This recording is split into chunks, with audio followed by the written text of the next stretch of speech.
Hello students, आज की class में हम लोग देखेंगे मल्टीप्लिकेशन ऑफ मैट्रिक्स के बारे में। ठीक है, यहाँ पे हम बात करेंगे दो मैट्रिक्स के मल्टीप्लिकेशन के बारे में। तो ध्यान रखेंगे इसके लिए कि मान लीजिए आपके पास दो मैट्रिक्स ए और बी है, उनका हमें मल्टीप्लिकेशन की बात करनी है। तो उसका मल्टीप्लिकेशन कब एग्जिस्ट करता है, पहले इसकी बात कर लेते हैं। आप लिख सकते हैं कि two matrix A and B are conformable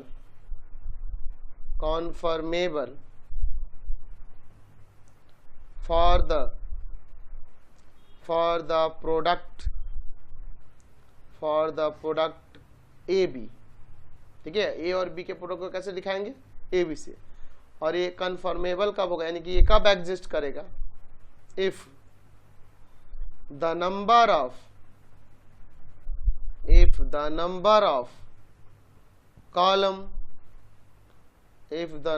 of columns in matrix A is same as the number of rows in matrix B। A और B का multiplication, two matrix A and B का मल्टीप्लिकेशन कब exist करेगा, कब conformable होगा, अगर A matrix के number of column जो हो बी मैट्रिक्स के नंबर ऑफ रॉ के इक्वल हो तभी। यानी सपोज कर लीजिए, लेट ए मैट्रिक्स जो है जिसके एलिमेंट ए आई जे के फॉर्म में है और इसका ऑर्डर है m/n, एंड बी मैट्रिक्स जो है इसके एलिमेंट बी जे के कर देते हैं, बी जे के फॉर्म में है और इसका ऑर्डर क्या है n/p। देखिए, इस वाले मैट्रिक्स के नंबर ऑफ कॉलम n है और बी मैट्रिक्स के नंबर ऑफ रॉ जो है n है। तो ये दोनों इक्वल होगा तभी दोनों का प्रोडक्ट एग्जिस्ट करेगा। देखिए यहाँ पे इस वाले मैट्रिक्स में नंबर ऑफ कॉलम देखिए और इस सेकंड वाले मैट्रिक्स में नंबर ऑफ रॉ देखिए। अगर ये दोनों इक्वल होंगे तब इन दोनों का मल्टीप्लिकेशन एग्जिस्ट करेगा। यहाँ देख रहे हैं कि number of columns of matrix A equal to number of rows of matrices के B के। तो हम कह सकते हैं AB is exist, यानी कि दोनों का प्रोडक्ट AB जो होगा वो एग्जिस्ट करेगा। तो A इंटू बी एग्जिस्ट करने के लिए पहले वाले मैट्रिक्स यानी ए मैट्रिक्स में नंबर ऑफ कॉलम जो होंगे सेकेंड वाले मैट्रिक्स बी में नंबर ऑफ रॉ के इक्वल होने चाहिए, तभी उनका प्रोडक्ट एग्जिस्ट करेगा। एंड ए और बी का प्रोडक्ट कैसे डिफाइन करेंगे, तो ए बी इक्वल टू में क्या होगा, देखिए ए एंड बी का प्रोडक्ट यानी कि मैट्रिक्स देखिए, पहला वाला matrix A I J order है m/n, दूसरा वाला मैट्रिक्स बी जे के और इसका ऑर्डर है n/। तो इन दोनों का जब प्रोडक्ट करेंगे तो कैसे प्रोडक्ट करेंगे, इसको ऐसे डिफाइन करेंगे, sigma j equal to 1 to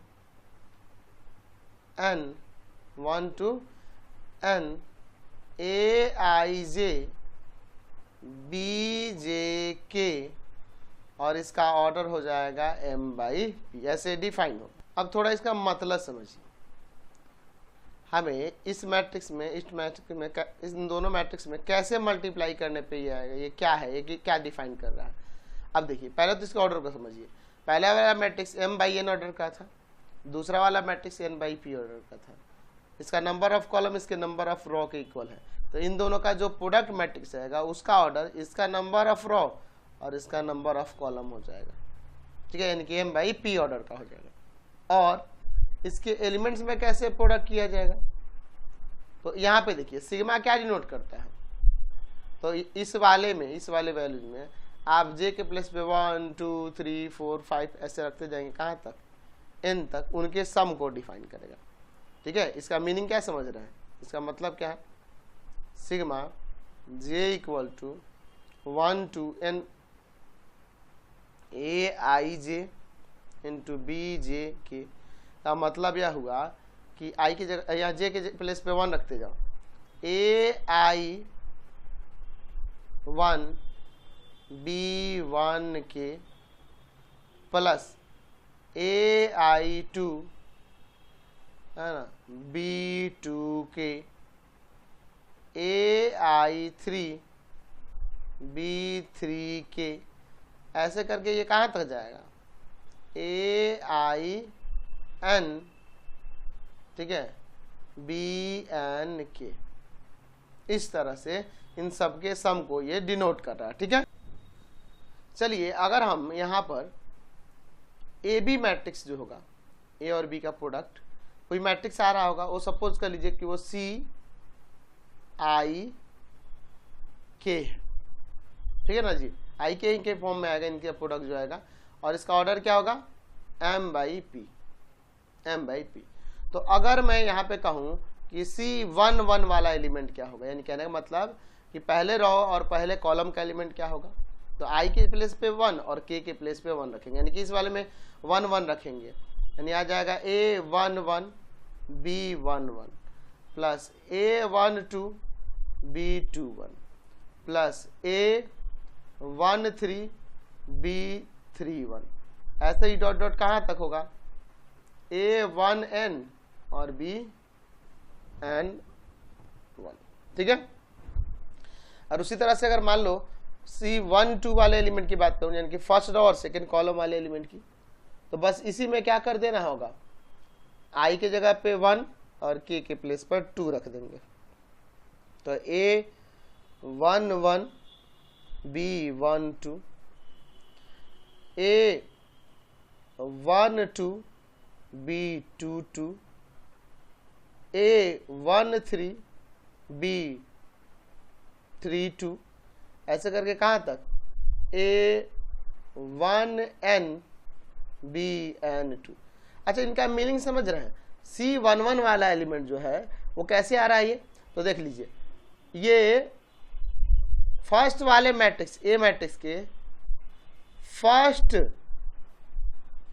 रो, ये देख रहे फर्स्ट रो के एलिमेंट है 1 1 1 2 1 3 1 n, है ना, फर्स्ट रो के एलिमेंट के साथ किसका प्रोडक्ट करना होगा, तो सेकंड वाले मैट्रिक्स यानी मैट्रिक्स बी के, ये मैट्रिक्स बी ना था जी, मैट्रिक्स बी के ये क्या है, A11 A21 A31, ये फर्स्ट कॉलम है, तो आपको क्या करना होगा कि अगर फर्स्ट एलिमेंट पता करना होगा ए और बी के प्रोडक्ट का, तो आपको क्या करना होगा कि पहले वाले मैट्रिक्स के फर्स्ट रो के एलिमेंट के साथ दूसरे वाले मैट्रिक्स के फर्स्ट कॉलम के कॉरस्पॉन्डिंग एलिमेंट्स के साथ मल्टीप्लाई करके उनका सम निकालना होगा।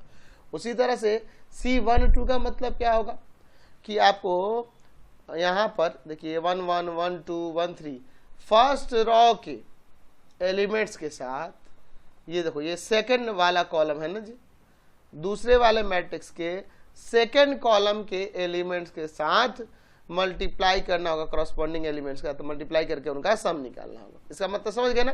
तो अगर मान लीजिए आपके पास एक मैट्रिक्स ए दे दे, इसमें एलिमेंट है 2 1 7 2, और एक मैट्रिक्स बी दे दे, यहाँ पर है 1 3 2 4 1 6, कहे कि इन दोनों का प्रोडक्ट निकालिए। तो सबसे पहले क्या देखेंगे कि पहले वाले मैट्रिक्स का ऑर्डर देखिए 2/2 ऑर्डर है, दूसरे वाले मैट्रिक्स का ऑर्डर देखिए 2/3 ऑर्डर है। तो हमें पहले देखना होगा कि पहले मैट्रिक्स का नंबर ऑफ कॉलम दूसरे वाले के नंबर ऑफ रो के इक्वल है कि नहीं। इसमें देखिए 2 कॉलम है, इसमें 2 रो है, तो इन दोनों का प्रोडक्ट पॉसिबल है, पहले ये आपको देखना होगा। अब प्रोडक्ट करने पे जो मैट्रिक्स आएगा उसका ऑर्डर क्या होगा 2/3, इसका रो आ जाएगा, इसका कॉलम आ जाएगा। कैसे निकालेंगे, तो जैसा कि मैंने बताया ए और बी के प्रोडक्ट को ए बी से डिनोट करेंगे, और कैसे मल्टीप्लाई करोगे।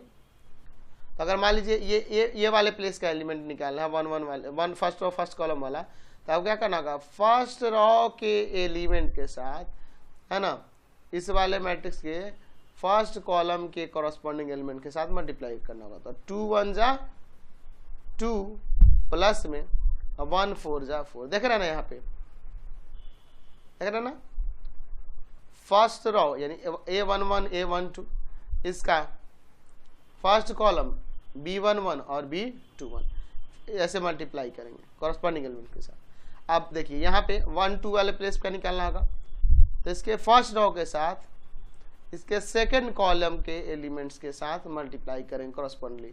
तो 2 3 जा 6 और 1 1 जा 1। फिर अगर मान लीजिए इस वाले प्लेस का निकालना होगा, यानी कि ये थर्ड वाला प्लेस, फर्स्ट रो और थर्ड कॉलम, तो इसके फर्स्ट रो के एलिमेंट के साथ इसके थर्ड कॉलम के एलिमेंट के कॉरस्पॉन्डिंग एलिमेंट के साथ मल्टीप्लाई करना होगा। तो 4 प्लस का 6। फिर यहाँ वाले प्लेस का, तो यहाँ पर सेकेंड रो और फर्स्ट कॉलम, इसके लिए इसके सेकेंड रो और इसके फर्स्ट कॉलम के साथ मल्टीप्लाई करना होगा। तो 7 1 जा 7 और 4 2 जा 8। उसी तरह से यहाँ वाला इन दोनों के साथ मल्टीप्लाई करना होगा, इन दोनों का। तो 7 3 जा 21 और प्लस 2 1 जा 2। फिर अब इन दोनों में मल्टीप्लाई करना होगा इन दोनों के साथ, तो 14 और प्लस का 12। तो क्या आ जाएगा यहाँ पे मैट्रिक्स फाइनली, ये हो जाएगा 6 7 10 15 23 एंड यहाँ पर 26। और ये मैट्रिक्स देखिए जो आया 2/3 ऑर्डर का। तो हमने देखा ए और बी का प्रोडक्ट जो आ रहा है, जो मैट्रिक्स आएगा वो 2/3 ऑर्डर, यानी कि इसका रो और इसका कॉलम उसमें आ गया, देख रहे हैं ना। अच्छा, अगर मैं कहूँ कि यहाँ बी और ए का प्रोडक्ट निकालिए, बी मैट्रिक्स में ए मैट्रिक्स में, तो देखो पहले ध्यान देंगे, तो जब बी में से प्रोडक्ट निकालना है तो इसका नंबर ऑफ कॉलम इसके नंबर ऑफ रो के इक्वल होना चाहिए। तो इसमें 3 कॉलम है, इसमें 2 रो है, क्या ये एग्जिस्ट करेगा? ए बी नॉट एग्जिस्ट, ये एग्जिस्ट नहीं करेगा। अच्छा, कैसे, थोड़ा ट्राई करके देखें क्या, चलिए देखते हैं। 1 3 2 4 1 6 ऐसा बराबर नहीं होने के कारण क्या होता है? अच्छा, मल्टीप्लाई करने की कोशिश करो इसके फर्स्ट रो में इसके फर्स्ट कॉलम से, तो देखो तो इसमें 3 एलिमेंट हैं, ये एलिमेंट बच जाएगा ना, ये किसके साथ मल्टीप्लाई करेगा? नहीं कर पाएगा, इसीलिए कह रहे हैं कि एग्जिस्ट नहीं करेगा। तो ध्यान रखना है, ए और बी मैट्रिक्स 2 हो तो उनके प्रोडक्ट निकालने के लिए पहले वाले मैट्रिक्स का नंबर ऑफ कॉलम दूसरे वाले मैट्रिक्स के नंबर ऑफ रो के इक्वल होने चाहिए, ठीक है। तो इसमें देख रहे थे कि 2 कॉलम है, इसमें 2 रो है, इसलिए इसका प्रोडक्ट एग्जिस्ट कर रहा था। लेकिन बी और ए की जब बात कर रहे थे, इसमें 3 कॉलम है, इसमें 2 ही रो है, इक्वल नहीं है, इसलिए वो एग्जिस्ट नहीं करेगा। तो सिंपल तरीके से क्या समझा हमने कि मान लीजिए ए एक मैट्रिक्स है जिसके एलिमेंट 1 7 3 2 है, बी एक मैट्रिक्स है जिसके 1 3 7 5 ऐसे 5 7 कुछ ऐसे दिए हुए। तो देखिए ये 2/2 ऑर्डर का है, ये भी 2/2 ऑर्डर का है, इसका नंबर ऑफ कॉलम इसके नंबर ऑफ रो के इक्वल है, इसलिए इन दोनों का प्रोडक्ट एग्जिस्ट करेगा। कैसे प्रोडक्ट करेंगे? तो आपको क्या करना होगा कि फर्स्ट वाले रो में एक बार दोनों कॉलम के साथ मल्टीप्लाई करेंगे, फिर इसके सेकंड वाले रो में इसके दोनों कॉलम से मल्टीप्लाई करेंगे और यहाँ पे अरेंज करेंगे। देखिए कैसे, फर्स्ट रो में फर्स्ट कॉलम से 1 1 जा 1 7 5 जा 35, फिर फर्स्ट रो में सेकंड वाले कॉलम से तो आ जाएगा आपका क्या 3 1 जा 3 और प्लस का 7 7 जा 14। फिर देखिए सेकंड वाले रो में फर्स्ट वाले कॉलम से तो 3 1 जा 3 और 5 2 जा 10। फिर सेकंड रो में सेकंड वाले कॉलम से तो 3 3 जा 9 और 7 2 जा 14, यानी आ जाएगा यहाँ पे क्या 36 52 13 और यहाँ पर आ जाएगा क्या 23। तो हमारा जो मैट्रिक्स है 2/2 ऑर्डर का है, क्योंकि इसके नंबर ऑफ रो 2 है, नंबर ऑफ कॉलम इसमें 2 है, इसलिए इसका ऑर्डर 2/2 आ गया। समझ गए? तो कैसे 2 मैट्रिक्स का प्रोडक्ट निकालना है आपको, यहाँ जो मैंने अभी बताया है इसको ध्यान में रखेंगे। अगर मैट्रिक्स ए जिसका एलिमेंट ए आई जे के फॉर्म में ऑर्डर है m/n और दूसरा मैट्रिक्स बी जे के फॉर्म में ऑर्डर है n/p, तो दोनों का प्रोडक्ट मैट्रिक्स जो होगा उसका ऑर्डर m/p आ जाएगा, यानी इसका रो और इसका कॉलम आ जाएगा। ध्यान रखना, इन दोनों का प्रोडक्ट तभी एग्जिस्ट करेगा कि जब इसके नंबर ऑफ कॉलम इसके नंबर ऑफ रो के इक्वल हो। और इन दोनों का प्रोडक्ट कैसे मैंने दिखाया कि अगर ए मैट्रिक्स के एलिमेंट ए आई जे के फॉर्म में हो और दूसरा बी मैट्रिक्स के एलिमेंट बी जे के फॉर्म में हो, तो इन दोनों का प्रोडक्ट जो होगा वो उसके एलिमेंट कैसे डिफाइन होंगे, sigma J equal to 1 to n A I J into B J के और इस मैट्रिक्स का जो ऑर्डर होगा, इसके एलिमेंट इस फॉर्म में होगा और ऑर्डर जो होगा m/p हो जाएगा। इसको ध्यान में रखेंगे, इसी पे हम लोग सारी प्रॉपर्टी प्रूव करने वाले हैं, ठीक है।